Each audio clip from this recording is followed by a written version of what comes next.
destined to be. I'm not ready to give up the fight. I believe in the miracle of life. Life's a play with no rehearsal. Learn quickly, they'll come for your role. Games get played, can't take it personal. 'Cause The devil is a lie. Eh. I'm telling you the truth. Eh.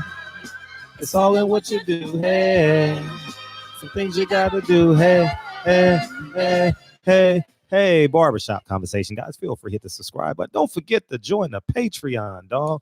Patreon. As I told you guys, as I speak, I'm closing in on a property that I just purchased. Well, I'm in escrow now. 2 more weeks, it'll be mine. It's $1 million property on the street I grew up on. How beautiful is this story? You know what I mean? And got an inspection tomorrow. That's going on the Patreon. So feel free to join the Patreon. Barbershop Conversations on Patreon, and it be in the description box in this video. All right, let's jump into this shit really quick. Ness, shout out to the Boxing Voice. Man, y'all motherfuckers. I enjoyed that. And I'm gonna say this too before I jump into the video. Sometimes I admire my brain because I love myself, right? And then there's other times where I admire my brain when other people are speaking how I speak. You know what I mean? I'm like, damn. I was listening to that Steven Espinoza interview, and I'm like, I've been telling y'all this shit for the longest. I've been telling y'all this shit for the longest, dog. Hey, Steven Espinoza is getting closer and closer. His frustration levels with the entire sport of boxing and how it relates to the business about it. And but let's jump into this. Ness or Mike asked to go watch the interview. I don't know if they chopped it up and made it its own interview yet, but it is on the it's on the Angel Garcia interview at the 50-minute mark. Shout out to Basil. I appreciate you for sending me this because I missed it. You know what I mean? So the boss, if you hear this, make sure that you chop it up so you can so the fans can hear Steven Espinoza's viewpoint on this. He's frustrated. Steven Espinoza is frustrated. But before I get into my monologue, I don't have a personal relationship with Steven Espinoza for real, but I admire a man in his position that goes into the communities in which he's promoting. You understand? He's promoting Jamal Charlo. He goes to Houston. He's promoting Tank Davis. He goes to Atlanta. He goes to the DMV area. You understand? I have a great deal of admiration and respect. He promotes Ocampo Spence. He goes to Dallas, Texas. He's opened some markets. You understand what I'm saying?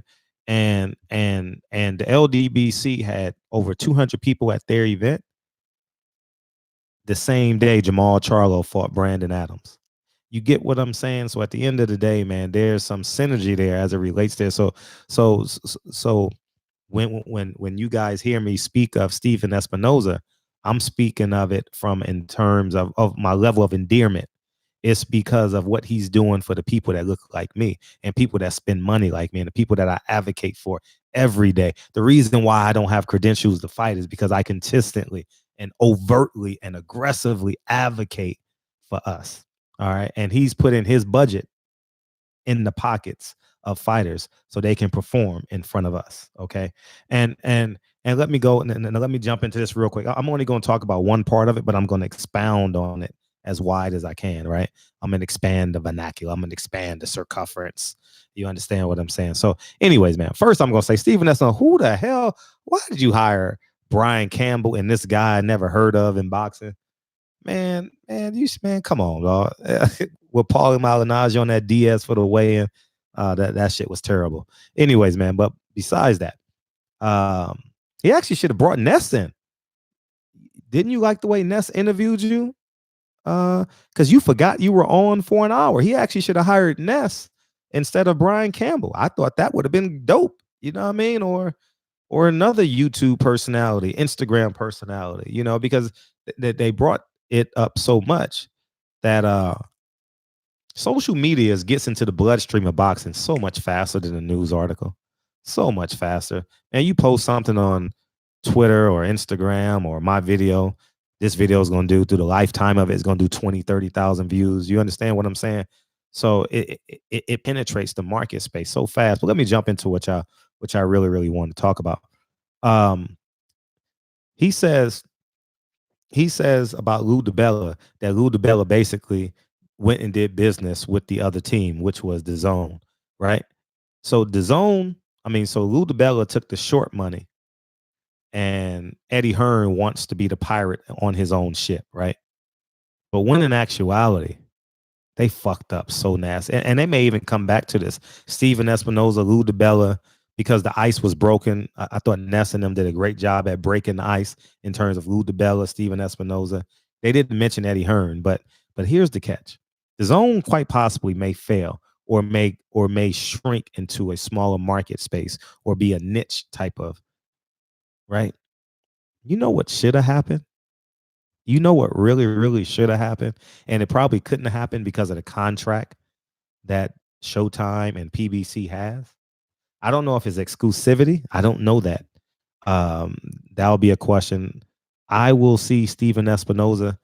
I'm gonna ask Steven Espinoza, can I sit down with him for the Deontay Wilder fight? Because I get this business shit. You know what I mean?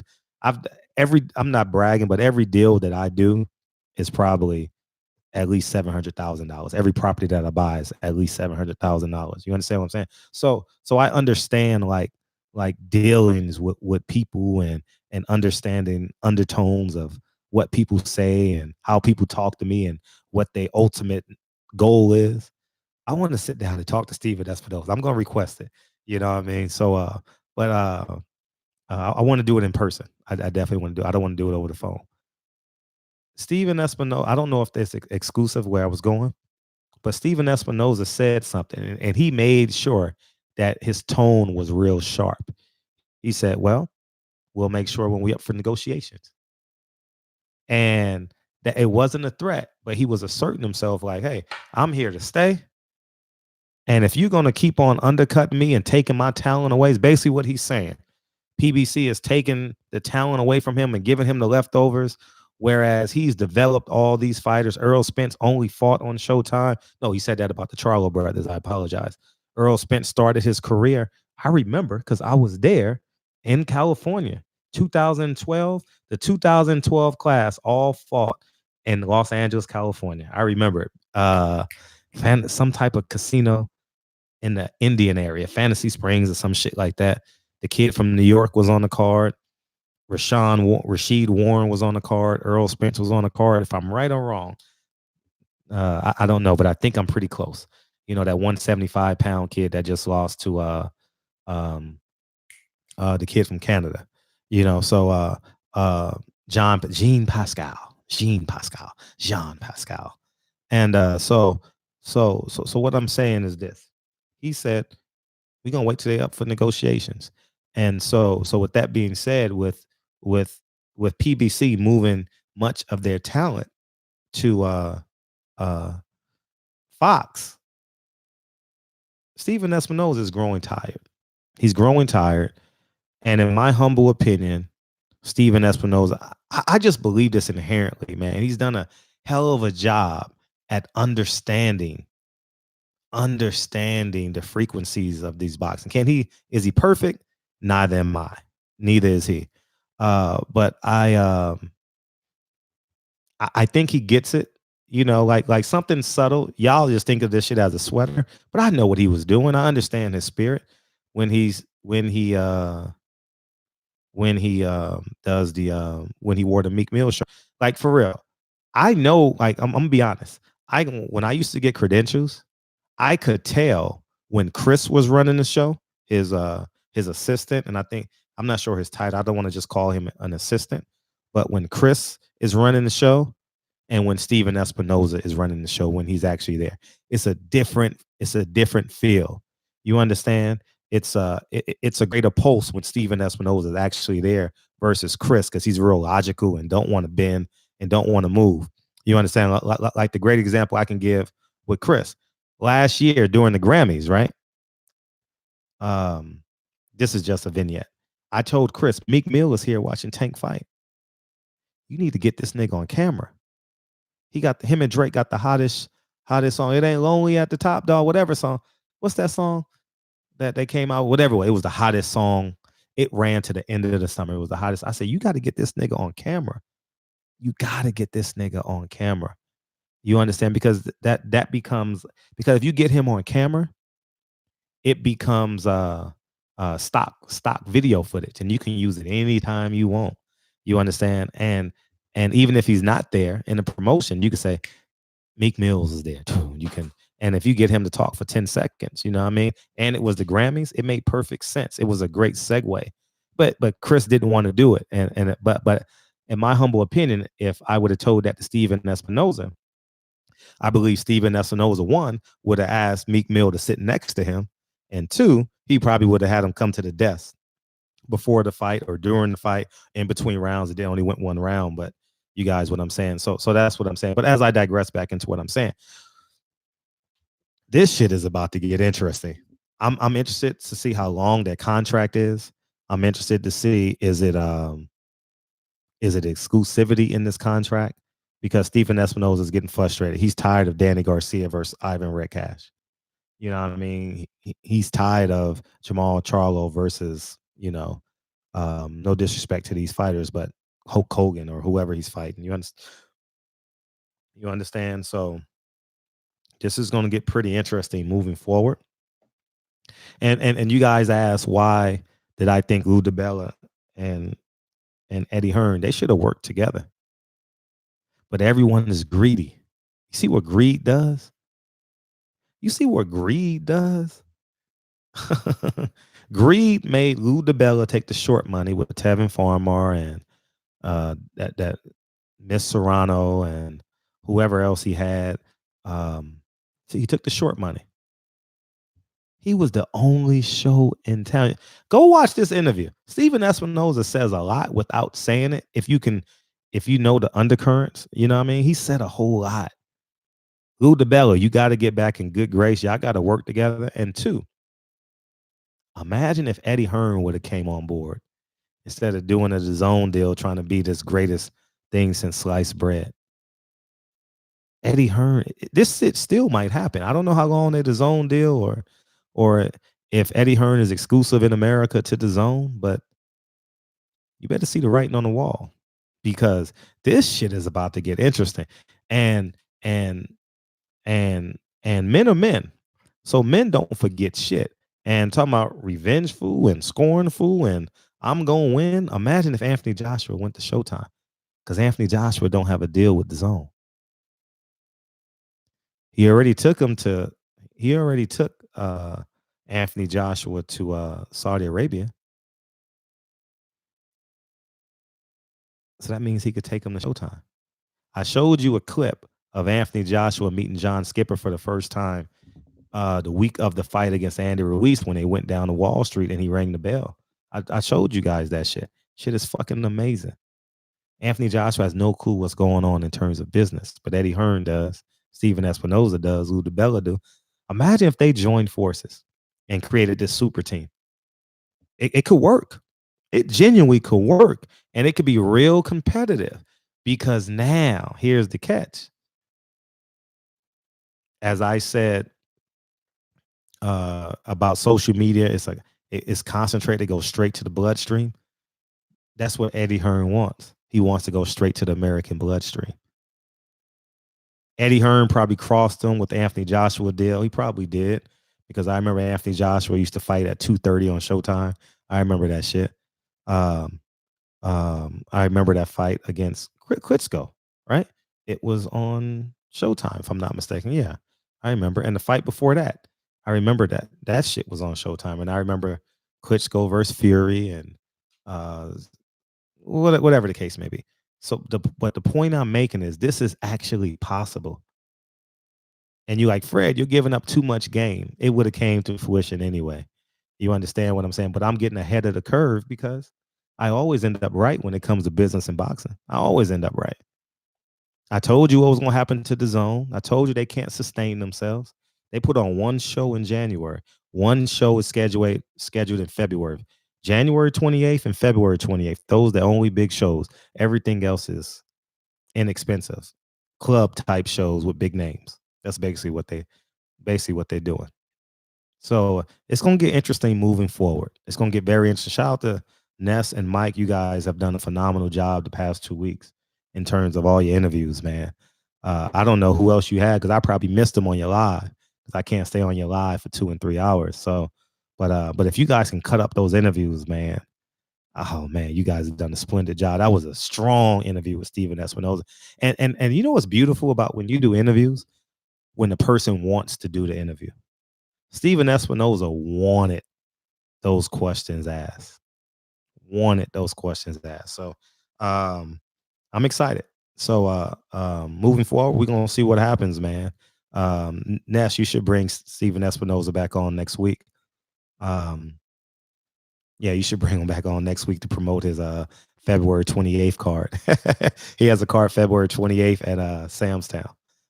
Then revisit this. This shit is about to get good, dog. This shit is about to get real good because I'm gonna keep it real with you. I'm gonna keep it real funky with you. In my humble opinion, this is just me. This is just my opinion, guys. Showtime, in terms of production, is better than Fox. Fox, in terms of getting into the bloodstream, is better than Showtime. But here's the catch. Here's the big, and I talked about this last year. Here's the biggest catch of this all. Fox don't want Showtime to get involved because Showtime is going to throw people to CBS. And if they throw the fighters or the fights to CBS, which they ultimately might do on their next card or next best card, is just throw it to CBS because they need programming in the spring and the summertime. Who the fuck wants to watch golf? I don't want to watch the third round of golf. I'd rather watch 12 rounds of boxing. You understand what I'm saying? But the point I'm making is this, or these weird ass TV shows, these local programming shows that they have on CBS. I don't want to see that shit. I'd rather watch 12 rounds of boxing. But here's the catch. Once those numbers come out, talk about competition. Oh my God. But then it gets tricky. If you're not giving me these fighters, I'm not going to give you the viewership. So it's ego involved too. You know what I mean? There's a whole bunch of ego because it would have been easy for Showtime to say, we throwing Danny Garcia on CBS. He fought on CBS against Keith Thurman, if I'm not mistaken. Was that on CBS or NBC? I think it was on CBS. Right? Yeah, I had a fight party. CBS, yeah. So with that being said,